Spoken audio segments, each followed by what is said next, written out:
I'm Maria Menounos, and you're tuned in to AfterBuzz TV, the ESPN of TV talk. Now, let the buzz begin. We are back, All-American, one of them nights, and we've been gone for a month, you guys. It's been a month-long hiatus, but it feels like way longer than that, and we have so much to talk about. I am so excited because I am accompanied by Zakiyyah here to my left. And it's so nice to have someone to discuss these issues with on the shows, especially when it gets really heavy and where we can actually have in-depth conversations about what's going on. So the way we're going to organize this episode is we're obviously going to talk about Layla's road to recovery, Spencer's relationship with Dillon, that very traumatic scene where there is the run-in with the police officers and it kind of highlights police brutality. It doesn't show it, but it kind of hints at something to come. And then obviously later on, we're going to continue doing our special segment MVP, where we decide who our most valuable player of the episode is. Yeah. And Zakiyyah has some great news for you guys later on in the show. Followed by some very interesting predictions. With that being said, yes, I am your host, Mina Naidine. Today we are missing Sierra and her astrology predictions. But, you know, she will be back next week, hopefully. And Chris will not be returning with us, but we will always have a place for her to return when she wants to guest on our show. Yes. But we do have Zakiyyah. Yes, and I'm still here. So excited. When I saw you, I was like, it has been way too long. Yes. Let's get started with All-American.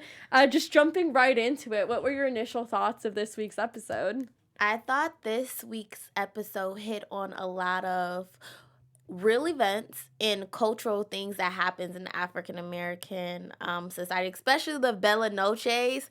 When I tell you, me and my friends say, if you can't go to Bella Noches, where the heck can you go? All the time. I didn't want to, say the curse word, but all the time. So stuff like that really got me into it. And then it was moments of I was happy, I was sad. CW always takes me on this emotional roller coaster, but I love this episode overall.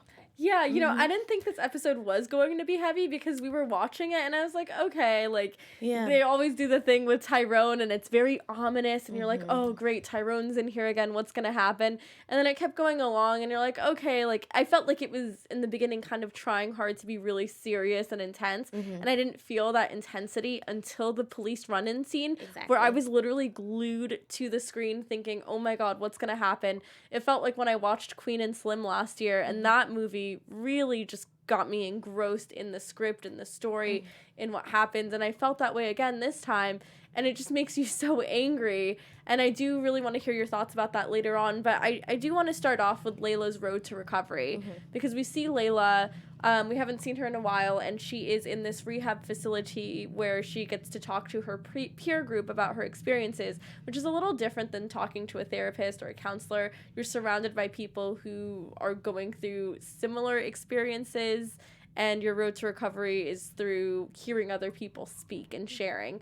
What did you think about her entire character arc in this episode specifically with, being in the peer group and then finally getting to be greeted by Spencer and Olivia and her father who wasn't pictured in the scene. Right. So, of course, when I first saw her there and as she was opening up, I was so proud of Layla actually taking hold of who she was and who she is becoming. And even if that was, from a serious traumatic event that happens to many individuals and she's not alone.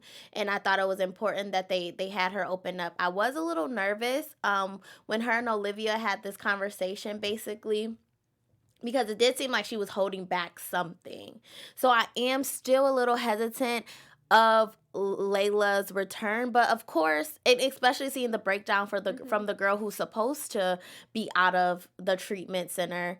So I was still like, oh my God, I'm still scared, but I'm still proud of Layla, and I feel like she's making huge changes, and it's day by day. It's gonna happen day by day as progress. I feel like it's so real to me. Like, these aren't characters; these are real, actual people. Like, I'm referring to Layla as if she's someone real because her character is so strong and she plays it so well. It's so true. I feel like when you have good acting, you fully immerse yourself into the character and you don't even think, oh, this is a performance. Yeah. You're like, no, like Layla's actually going through this. Yes. I feel it. It's real. I'm praying for her. It did feel that way. And she said, quote, I don't think the people in my life love me enough to stay.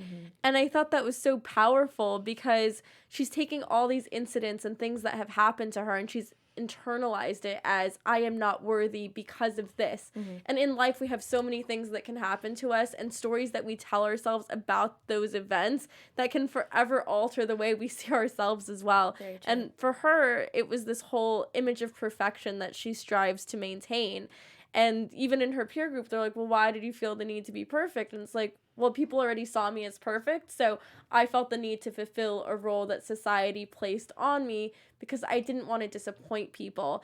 And then in not disappointing people, I will always disappoint myself knowing that I'm not perfect and feeling that, you know, I'm never enough and I'm not worthy. And that all goes back to this idea that, you know, her mom killed herself or got into the car accident, we don't know for sure, and that her dad left knowing that Layla, you know, was going through things and that her house was broken into. So she continuously tells herself this story that she is not enough, and we kind of see that reflected in the way she treated Spencer when she was going through a tough time. Yeah.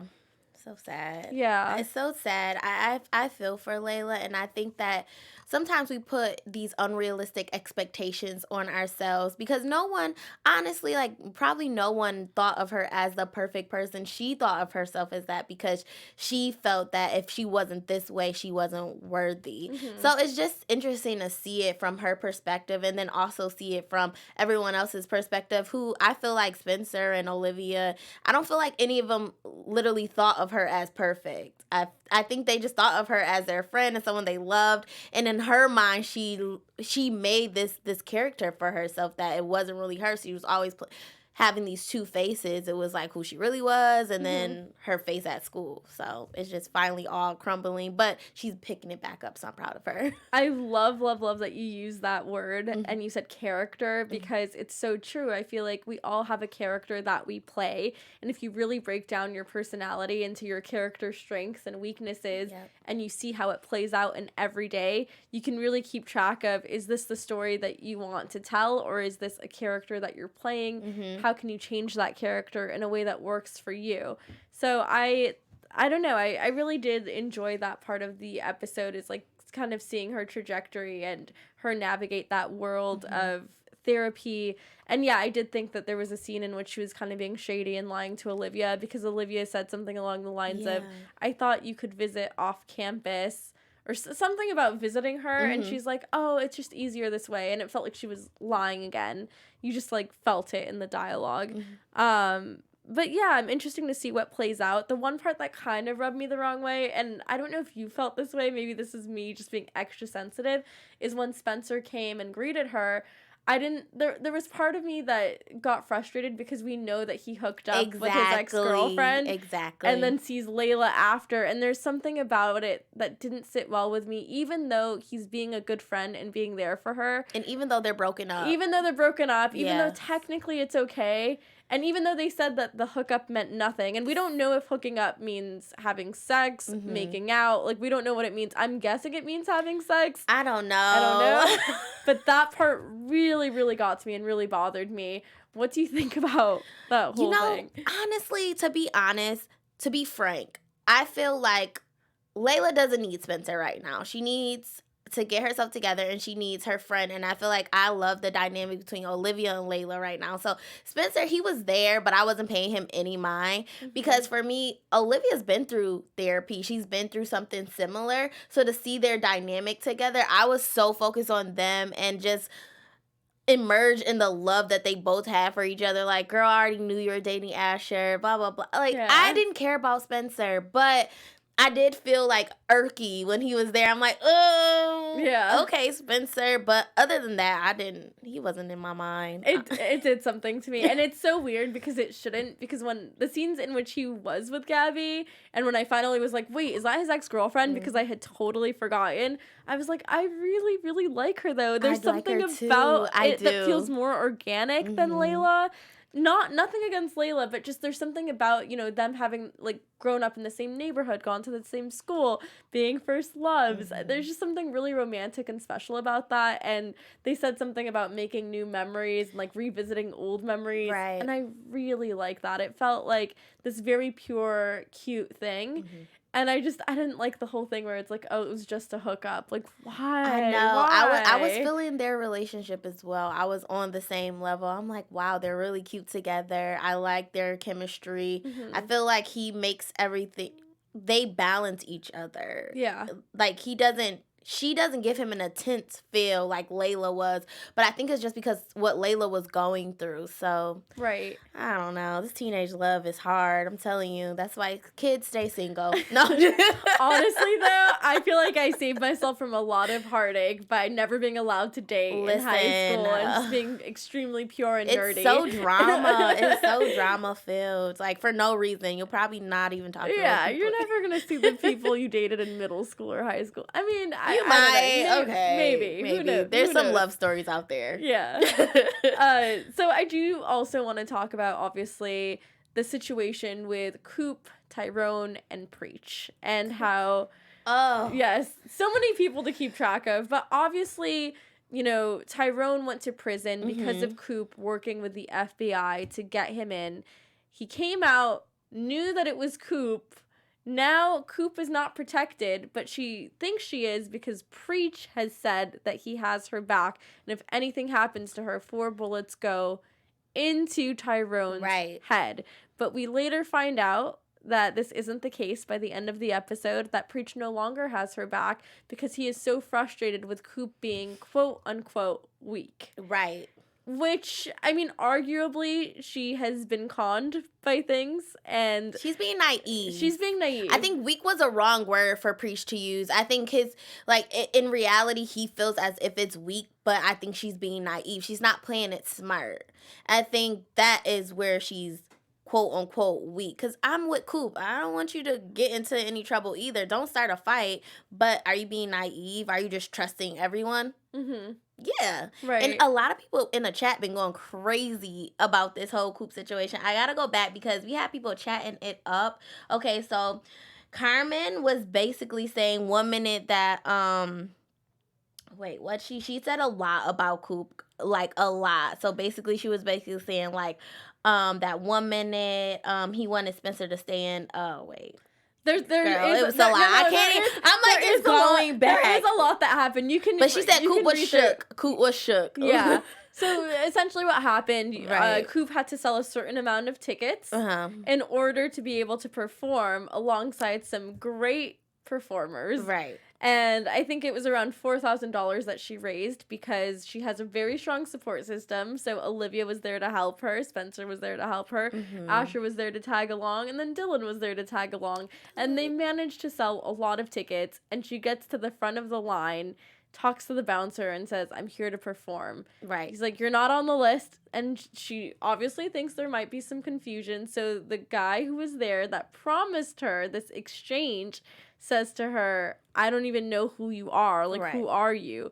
And at that point, my blood was boiling. Because on the one hand, yes, we can say that Coop is naive, Mhm. but how horrible is it to live your life in the world where you're cynical and you are mistrustful of every person you come across in that community? She's trying to, you know, self-actualize and live her life as this successful performer and achieve her dreams. If she treats everyone with this like level of skepticism and distrust, how is she ever going to move forward if she lets that affect her? But at Right. the same time, he seemed like he kind of had something going on with Tyrone. Like, remember Tyrone was kind of in the Yeah. background of that scene? Yeah. So- I mean, to be honest, this isn't like a story that has not been heard in real life. Mm-hmm. To be frank. And so with Coop, I get it. Like, Coop, she needs to watch her back. Like, she has to watch her back, period. This isn't like a movie, like a story they came out with, and it was like, oh, yeah, this is going to be something that we're going to mastermind, and we're going to put this together. No one's ever told a Yeah. story like this before. Like, this is real life. This really happens. And I feel like these are some rappers who've actually died over petty beef from their past life. So at the end of the day, like, Coop should be smart enough, like Preach said, to stay out of trouble, mind your business, mind your way. And then, like, Preach has every right to be like, yo, you're making me look crazy out here because I'm protecting you. Now, is it, like, technically something ideal? Like, do you want to be in this position? No, but at the end of the day, like, she's in this position already. She snitched. She got in this position. Now she has to protect herself, and now Preach isn't going to protect her. So I feel like Coop just needs to chill out. She's trying to change, but this is what makes me mad, and this is what makes me mad in every story, because this story isn't a good story. But this is what makes me mad in every story. There's always someone who's trying to be different and trying to make a change and trying to be something else, and then they get the past or whatever happened before becomes relevant in their life, and it takes them out. That's what pisses me off. And I think we have that same frustration. It's like, Coop is trying to be different. Like, before we saw Coop in season 1 trying to be down, she was selling, she was rocking with Tyrone. That was her people. Now she's trying to be someone else, and she can't because of her past. So that's what mostly makes me mad. The storyline is like, yeah, this is the storyline that's heard, but I hate that aspect of the storyline always. I think this is the part that is really unfair, and I feel like it's something that you don't have, like, the same amount of privilege if you're in Coop's situation, because yeah, she wants to be a different person, but does she have the socioeconomic means to associate with people who aren't going to be connected to Tyrone and these people? No, because she's growing up in this community. She's going to run into them at some point or another, especially when they're the ones who have, like, a dominant foothold in the area, and they're connected to everybody. And so I feel like when you're trying to be different, or you're trying to, like, progress in life, the one way that they teach you how to progress in life, for example, if you're an alcoholic, you get a new circle of friends, you join Alcoholics Anonymous, you have someone who is a mentor to you, and then you're also not around the same people you were partying with. You kind of cut those people off in order to not go back to that life. So with Coop, she's returning to that life, like, I feel like accidentally, like, she doesn't have a choice, right? Because she's surrounded by it, even when she tries to escape it. And that's the part that I think is really unfair. And, you know, lucky for Spencer, he kind of, like, doesn't have to be around the people who brought him down. So when he revisits, he's visiting all the people who were a good part of his life and a good part of his upbringing, like Gabby, and, like, the people who actually, like, he didn't have any negative associations with. So I think that's powerful, but you don't always get so lucky. Right, exactly. But do you think that, like, what situation would be the most fair to resolve the issue of her not performing? Because, you know, he did say, the guy who made this agreement with him said, well, they did roller skate and they did get something out of it, even if she didn't perform. So do you think she's even entitled to that $4,000 that she fundraised, or a portion of it, or how would you resolve something like that? You can't. I mean, she got bamboozled. You can't resolve. I wouldn't even know where to start. First of all, she went into business with, like Peach said, someone she didn't know. There's no way of resolving it. There's no way. I can't even think of a way, because at the end of the day, you really didn't know this person. You trusted someone that that told you some story of how they were gonna open back Bella Noche's, and if you can't go to Bella Noche's, then where the heck can you go? But so you thought you opened yourself to this person. There's no way. He's probably working with Tyrone, I'm sure. Or if he's not, he doesn't want to associate himself with Coop, and he basically played her. She just got him the money. Now, should she have gotten the money back? Yes, but technically that was his event, so I don't know. It's too many. Do you think that this was elaborate plan on Tyrone's end? Do you think that he knew that this would, like, cause something, like a stir up in which Coop wouldn't have protection anymore? Tyrone's very smart, so I can see that being the case. I can definitely see it. Did I initially think it? No. And no, not at all. I'm just like, oh, no one's messing with Coop. Yeah. But Tyrone is very strategic in whatever moves he does do.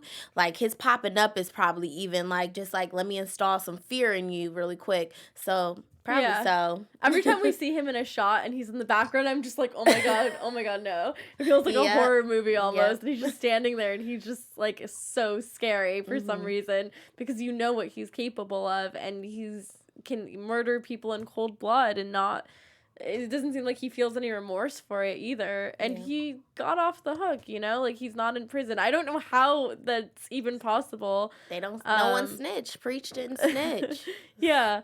But do you think that Preach made a mistake by keeping the money for himself? Or can you see where he came from by doing that? No, he had to teach her a lesson. He's basically like, look, this is tough love. I was protecting you. You went behind my back and kept doing things that you felt was okay. Even protecting the man who bamboozled you against me, saying, stop, he's good, he's good. Mm-hmm.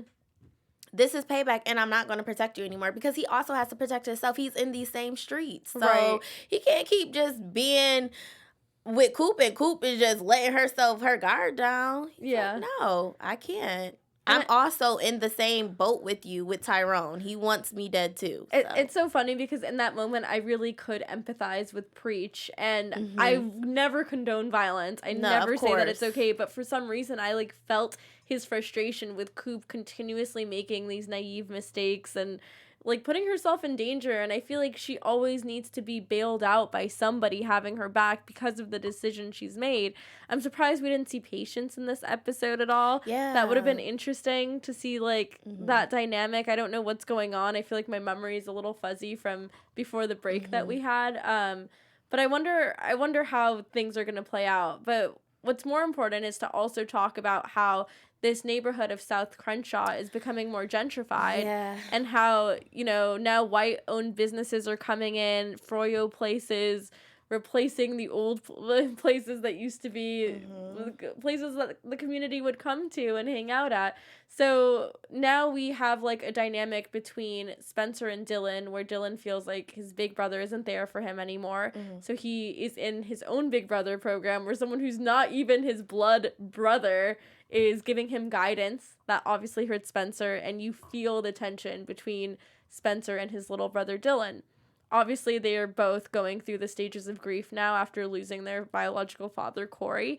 And it's not an easy time, but they are trying to go on this adventure together to help Coop perform and sell the tickets. In so doing, they go to the Froyo place, and they get into a fight. Dillon and his older brother get into a fight, and the white woman, who is the owner of the Froyo place, freaks out, kicks them out, despite keeping the money that Spencer gave her, even though they didn't really get the Froyo. They spilled the Froyo on the ground. And it doesn't stop there. Not only does she kick them out, which I really felt was so unnecessary, but she also called the police officer and said that there was disorderly conduct, which is insane in the middle of the day for you to label that disorderly conduct. It's not like people are drinking and throwing bottles on the floor. It's a group of people, obviously the majority Black, Black Americans and mixed Americans, and one white person who is Asher at this Froyo place, and the cops come after they leave, and my heart just stopped at that scene. What are your thoughts? Honestly, I'm gonna be real. This is nothing that is not seen before. These are real events that actually happen. The difference that the movies and the TV shows help us do is it helps people who aren't seeing these things, or who are naive to them, or who aren't like really paying attention to what is actually happening in the African American community, with police brutality, with gentrification, with racial just like discrimination. These are all always happening. The thing that happens with the movies, it connects the dots for people who are like, wow, wait, Permit Patty did the same thing to the girl who was selling the waters, right? Oh, just recently we heard of the game stopping. Like, these kids were selling, I guess, candy, literally just now today, I'm assuming from the Shade Room, I'm quoting.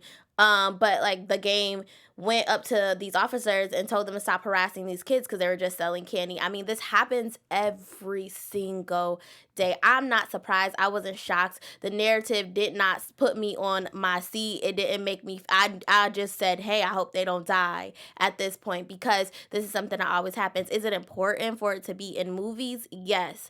I feel as if when we keep consistently see it on a broader spectrum, it brings the awareness that it happens in our actual lives when it does happen, and then we'll have more people saying, hey, this is wrong, this is bad, and fighting for justice. But at the end of the day, I'm glad that TV shows place these stories out, but I want to see change too. So for me, I'm just like, girl, Yeah. another day in the neighborhood. I wish it would stop. We are fighting more against it, and I think that shows like this is helping it become more relevant to everyone, so that we're like, hey, no, this is bad, and more people are standing up for people who are being racially profiled. Like, hey, girl, you're doing something wrong to this innocent young boy. I mean, he had his gun or his hand on his gun, and the little boy was, what? How old was Dillon? Like 12? Yeah, like 11 years old. Yeah. Honestly. So, I mean, for me, I just think that I'm happy that the stories are being told. I just hope that the narrative in real life honestly changes. But I'm happy that they're telling the stories consistently so that everyone else can probably pick up the pieces and start pitching in when it comes to helping other individuals if they see are being profiled. So I love everything that you said. I feel like you summarized this perfectly, because even like this idea of gentrification and people coming into neighborhoods and I mean, according to people who don't live there, oh, these neighborhoods are becoming nicer now because of gentrification.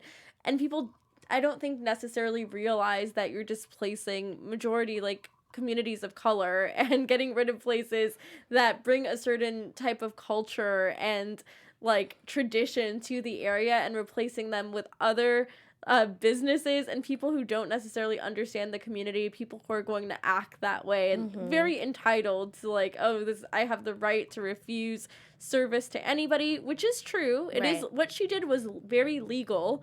Like, she can refuse the right to serve any customer. Was it ethical? That's a completely different question. And I think that what she did was really crossing the line and going over the top. Right, of course. When, you know, in reality, they posed no threat to her. I don't understand, like, what this was. It really just felt like racism at its peak. Yeah. And, you know, I don't know. I feel like sometimes... you know, exactly what you said was that we need to see this happening on screen. I mean, yes, this has been shown in cinema. Like, we've seen this in movies like Crash. We've seen it, you know, last year in Queen and Slim.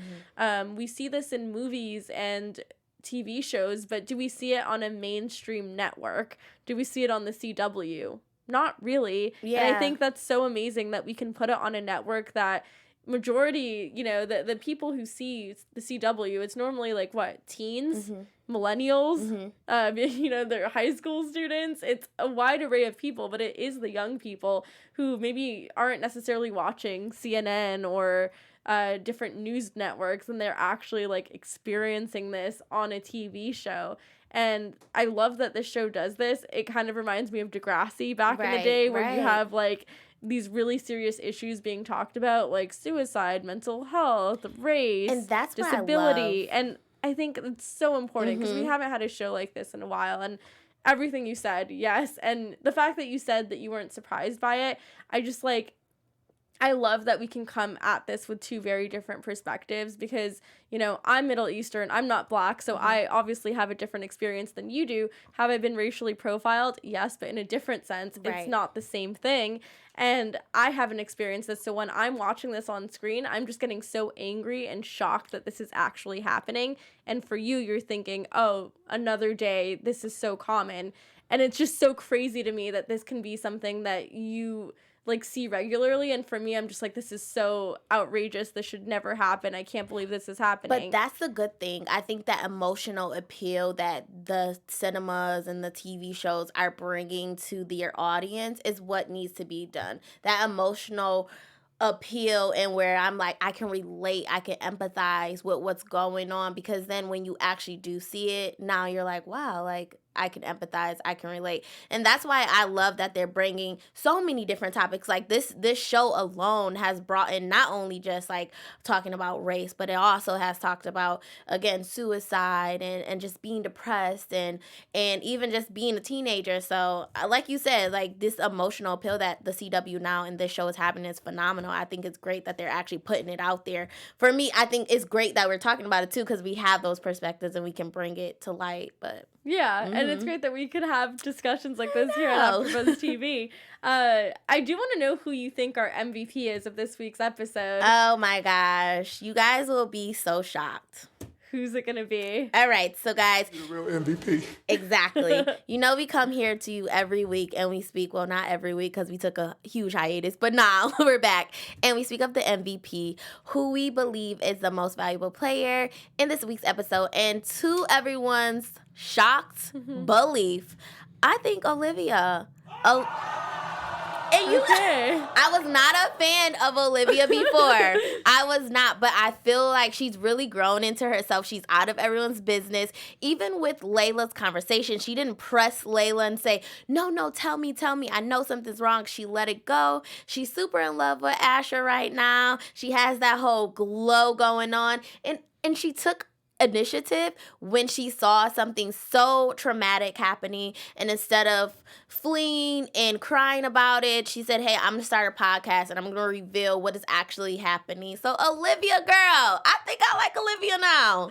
I really do. I love that so much. And I kept thinking, I genuinely wish that Sierra was here today, because this episode, I kept thinking, oh my God, Olivia really is a Pisces. Because when she said that comment about the new podcast is going to be called Live the Truth and it's going to be about racial inequality, I want to get out of this Beverly Hills bubble. We're going to be doing so much more. I was just like, she's such a Pisces. She's off to save the world and spread compassion. Yes. And anytime she sees injustice, she's going to speak out about it.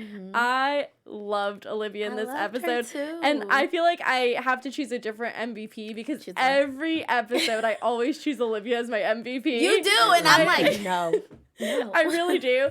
And this week I'm gonna change it up a bit since we've already had some representation for her, and I would like to represent Billy Baker. Whoa. I do, because Billy Baker came in during that intense police scene. Stood up for his kids. It literally felt like the scene in Lion King where Mufasa comes in, rescues Simba from the hyenas, and is like, get out of here, never do that to my son again. I was like, yes, Mufasa, you come in there, you speak the truth. It really did feel like that for me. He came in, he basically told the police officers, you know, my wife and I are going to issue like a major lawsuit here. We're gonna sue you and make sure that you never work in this field again. You're gonna have a desk job. Like, you're never gonna be in this again. Right. And I loved that, and I love that there was like this discussion of like they never read their Miranda rights to any of them. You have the right to remain silent. Anything you say may be used against you in a court of law. And they couldn't read the Miranda rights because they were not even held in custody. And I love that Billy Baker came in and saved the day. So he's my MVP for this week. Yay! And I know there are so many other great characters on this show. And you have some really fun news and gossip for us that we can't miss out on. I do, guys. So our favorite guys were hanging out. We know them as Spencer and Jordan, but we also know them as Daniel and Michael. And so what Daniel did, which is Jordan, aka Spencer. Dang. Yeah. Daniel, Ezra is Spencer. Okay, so Daniel is Spencer and Michael is Jordan. Yes. Oh, okay, four names is confusing me. So Okay, we're going to go by their character names. So Jordan was on the CW All-American Instagram. He was taking over, basically answering any of you guys' questions. But I got this really cute clip of Spencer and Jordan. We're going to stick with those names.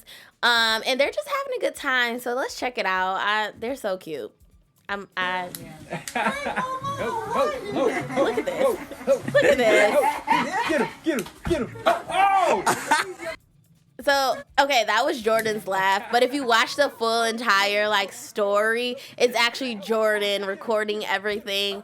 But honestly, when we see moments like this, or when I definitely see moments like this, I'm sure for everyone else, I just love the characters even more, to see them outside of their characters and see how fun and bubbly they are and how much they're just having a good time. So kudos to all of you. I hope we can get one of them on the show. I love them. And I love that because it just shows how connected everyone is behind the scenes. And it makes sense why there's so much great chemistry in the show, because they're actually friends in real life. hanging out and having a good time. I met Daniel Ezra once, and I was so shocked that he had a British accent when I met him. I was like, what is going on when I interviewed him? And I was like, he literally has to learn to speak in an American accent on this show and immerse himself in this world. Yep. He's not even from here, so it's fun to see all the behind the scenes. I absolutely love it. I love them. This makes me miss JJ. When JJ was here. JJ was great. You know, Hunter. Sierra is working on guest bookings and she's doing a phenomenal job. Hopefully we're going to have a reunion show for our final episode where we get everyone that we've had as a guest together in one place. It's going to be so fun. We're really working hard to make this happen because we've had Karima Westbrook, we've had JJ, We've had a lot of people on the show. It's been really, really fun. Wow. Obviously, next week is going to be an intense episode because we saw some previews and Tyrone's getting involved. But you're going to have to tune in next week to figure out exactly what is going on. And hopefully we'll have Sierra back and we'll have a full panel. Zakiyyah, it's been so great to have you on today's episode, coming back from this long break. Yes! Where can everybody find you? Hello, guys. You can find me on Instagram at ZakiyyahW_. Again, search me, look me up, ZakiyyahW_. It's your girl, Zakiyyah Wilbert. And I'm your host, Mina Naidine. You can find me on Twitter and Instagram at Mina Makes Magic. And I'm here every Friday for the Popcorn Talks Anatomy of a Movie, where we break down a new movie every single week. It's super fun, so you gotta tune in. Thanks so much, everybody. Bye. Our founder, Keven Undergaro, and me, Maria Menounos, would like to thank you for tuning in to AfterBuzz TV. Remember, we're not just the first, we're the biggest in the world, and we're the only destination for all your favorite TV shows. Whatever you crave, we've got it. So go to AfterBuzzTV.com and check out our lineup. Buzz you later. The views expressed herein are those of the hosts only and do not necessarily reflect the views of AfterBuzz TV or its owners or principals.